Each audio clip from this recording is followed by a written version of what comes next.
안녕하세요. 오늘 우리가 파헤쳐볼 주제는 바로 약국 권리금입니다. 부부가 함께 약국을 운영하다가 헤어지게 됐을 때 이 눈에 보이지 않는 거액의 자산, 과연 어떻게 나눠야 할까요? 법원의 판단 기준을 아주 명확하게 짚어보겠습니다. 자, 한번 상상해 보세요.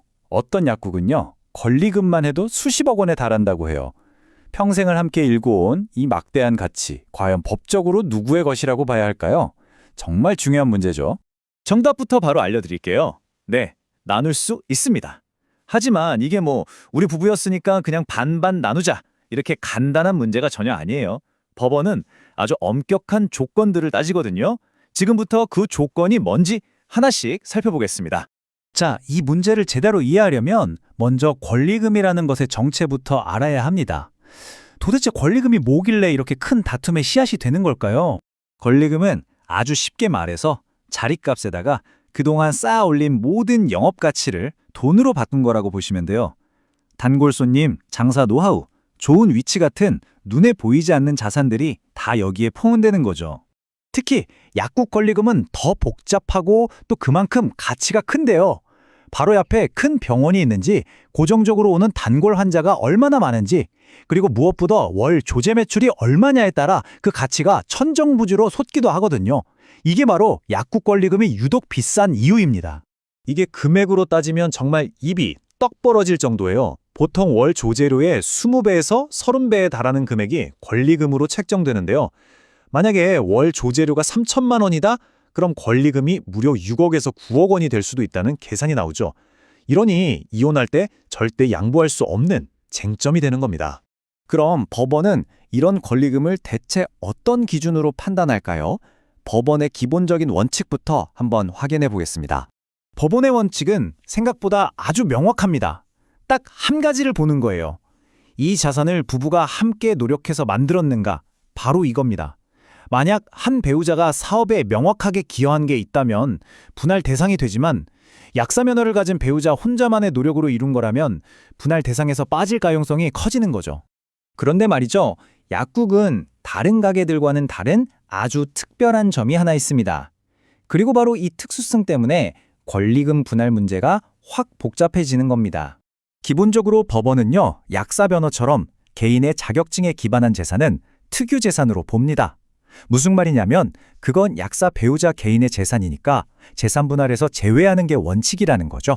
하지만 여기서 아주 중요한 예외가 등장합니다. 약사 면허가 없는 배우자라고 해도요, 약국을 처음 열 때 초기 자금을 보탰다거나 아니면 급여 관리나 행정 업무 같은 경영에 직접적으로 참여했다면 얘기가 완전히 달라집니다. 이런 기여가 인정되면 그건 더 이상 특유재산이 아니라 공동재산으로 볼 수 있게 되는 거예요. 자, 이제부터가 진짜 핵심입니다. 실제로 법정에 갔을 때 판사가 최종적으로 이 권리금을 나눌지 말지, 또 나눈다면 얼마나 나눌지를 결정하는 핵심 기준 3가지를 알려드리겠습니다. 이걸 꼭 기억하셔야 해요. 법원이 이 기준들을 그냥 체크리스트처럼 1, 2, 3 확인하고 끝내는 게 아니고요.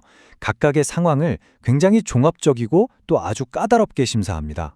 첫 번째 기준은 현실성입니다. 이게 무슨 말이냐면, 그래서 지금 당장 약국을 넘기면 이 권리금을 진짜 받을 수 있는 거냐? 아니면 그냥 미래에 이 정도는 받겠지 하는 막연한 기대에 불과한 거냐? 이걸 따지는 겁니다. 두 번째는 회수 가능성입니다. 말 그대로 이 돈을 실제로 손에 줄 수 있는 상황인지를 구체적으로 보는 건데요. 가게를 넘겨받을 새로운 사람을 구할 수는 있는지, 임대차 계약 기간은 얼마나 남았는지, 주변 상권이나 경제 상황은 어떤지, 이런 것들을 다 따져보는 거죠. 그리고 마지막 3번째, 이게 어쩌면 가장 중요하면서도 동시에 가장 증명하기 어려운 부분인데요. 바로 공동기여도입니다. 아까도 말씀드렸듯이 약사 면허가 없는 배우자가 약국의 성장과 유지에 얼마나 그리고 어떻게 기여했는지를 증명하는 게 관건인 거죠. 전문가의 말을 빌리자면 법원은 이 기여도를 판단하는데 아주 신중하고 엄격한 잣대를 들이댄다고 합니다. 단순히 가사를 분담했다, 이 정도로는 부족하고요. 약국 운영에 직접적이고 구체적으로 기여했다는 사실을 객관적인 자료로 입증해야만 합니다. 자, 그럼 지금까지의 내용을 바탕으로 최종 정리를 해보겠습니다. 이혼할 때 약국 권리금 문제 어떻게 접근해야 할까요? 오늘 이야기의 핵심 딱 3가지입니다. 첫째, 약국 권리금 재산 분할 대상이 될 수 있다. 둘째, 하지만 공동기여라는 아주 높은 허들을 넘어야만 한다. 셋째, 법원은 현실성, 회수 가능성, 그리고 기여도라는 세 가지 기준을 정말 깐깐하게 본다는 점, 이걸 꼭 기억하셔야 합니다. 마지막으로 아주 현실적인 조언을 하나 드리자면요. 이 모든 주장을 뒷받침하기 위해서는 권리금의 객관적인 가치를 증명할 전문가의 감정평가가 필수적일 수 있습니다.